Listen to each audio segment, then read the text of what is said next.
Good evening, everybody. In this video, we will quickly talk about the latest release of the anime scripter, the release of 1.9.1.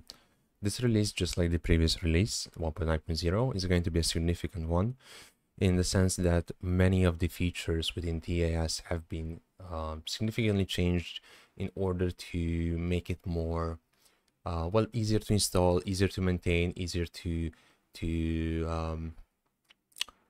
I guess in essence just to get a more robust system over the previous release. This release will be compliant with the ZXP format that Adobe provides. Basically, this is a standard agreed upon by everybody format for plugins. It simplifies many of the things that come with upgrading, versioning, and everything in between. I'm not going to go too technical with this. There's no point in going too technical. I just want to quickly talk about it.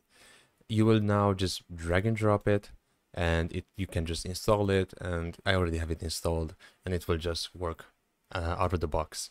It will also show you what I've been working on, the Premiere support.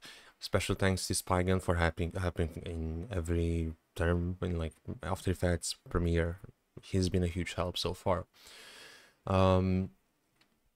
Yeah, what I wanted to say, let's quickly talk about the UI changes. So let's go from top to bottom. You may remember there was an about page. Actually, first and foremost, some of the elements were like super centered towards center. I tried to move them towards the top, try to make it more compact and more, I guess user-friendly would be the term that I'm looking for.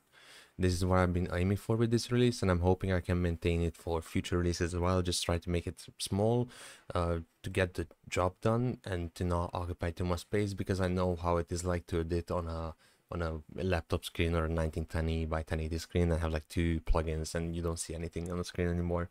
I like having every feature, every plugin at my disposal. That's why I usually, this is a relatively new installation of After Effects, but I like to have everything in docked or in the screen.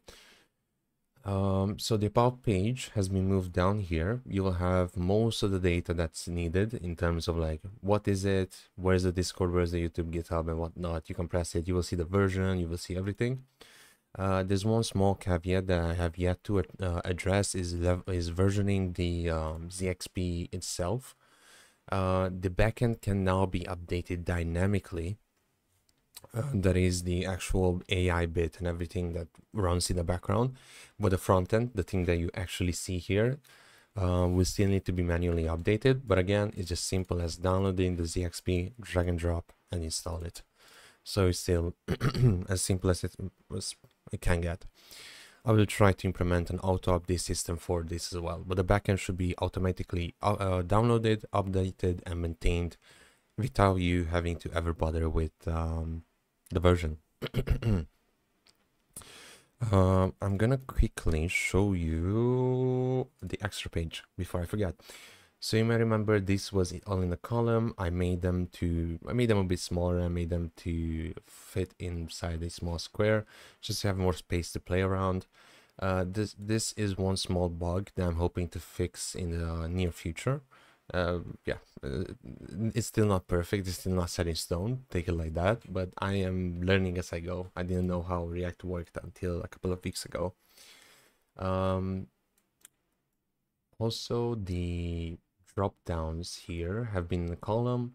Now they can go to the right side, occupy a bit more space if there's any space, if there's enough space, just to not occupy too much on height, because you have more width than height with the typical monitor. And yeah, I've added a couple of new interpolation factors. I believe 8 and 10x was added now. Eventually I'm gonna make it into combo box, so you can just type in the interpolation factor that you want, or rather just select the preset. Yeah, also the about page used to have like a small little panel, so to say, that told you if you have an AMD GPU, use this. If you have an NVIDIA GTX GPU, use this. If you have an RTX GPU from NVIDIA, use this. That all of that has been moved to the drop downs. Just to show it to you in its whole glory, you will now have all CPUs. You can use all these encode methods. You have all NVIDIA GPUs. all AMD GPUs, all Intel GPUs. So basically it gives it to you, or you know all of it directly from the drop down. You no longer have to bother with looking it up or remembering stuff. It just shows you what is going on. I've also added ProRes for HQ support. Try it out, tell me how it works. I haven't really worked much with it, but people wanted it, so I added it. The same applies here. NVIDIA GTX GPUs, RTX GPUs, all GPUs. You just select whichever you want and it should work. I've also added Rife 4.20 in the CUDA version, so for the GTX. Even I do want to mention that RTX GPUs can also use GTX stuff, so you're not set to use these. It's recommended to use those because it's faster, but the sky is the limit with NVIDIA GPUs.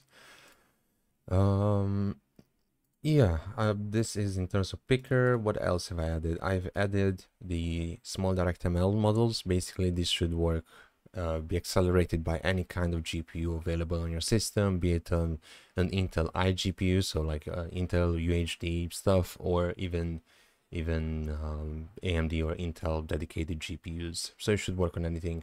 But again, still prefer this if you have an NVIDIA GPU because it's faster. That's most in terms of like UI. I'm gonna show you one big change in functionality. If you're gonna compare against 1.9.0,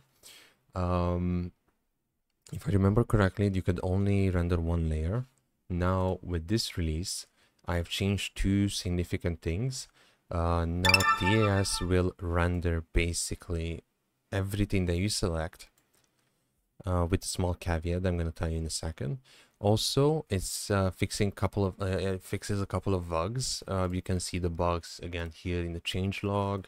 Yeah, these are the bugs that I fixed. I'm not going to go into detail with them, but do you remember, if you're going to use the pre-render, that it always inherits the composition settings from above. So for example, this composition is 1920 by 1080, 29.97 FPS. This one, which is output 617, has 29.97 FPS, 1920 by 1080, while the inputs are is 23.976 if I remember correctly. Yeah, so it will always inherit the data from the layer from the composition above.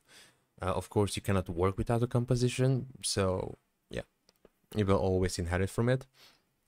But if you want a different setting, you want to render in 15 FPS, then you need to pre-compose it in a composition with the settings set to 15 FPS and then render within that composition, because again, it always takes from the composition above. But yeah, now you can render as many layers as you want. It will always keep all the effects. It works in the background nicely. It never should have bothered you, and it should work just fine. One other thing, actually I already mentioned the versioning and updating. So again, on the initial startup, it does two things. It checks if there's an update. It checks with the current version versus the one on the GitHub page. If there is one, then it quickly tells you, hey, I have to download the new update. And if there is none, it will check if the current version, well, if the backend itself, what main.exe is, so to say, so the actual backend of TAS has been fully downloaded, and if it is in the preset folder, which is, I believe, CP, Adobe, something like that. So basically it will tell you, hey, I need to download the dependencies in order to work, and without it I cannot work. If you don't download it, it will not work.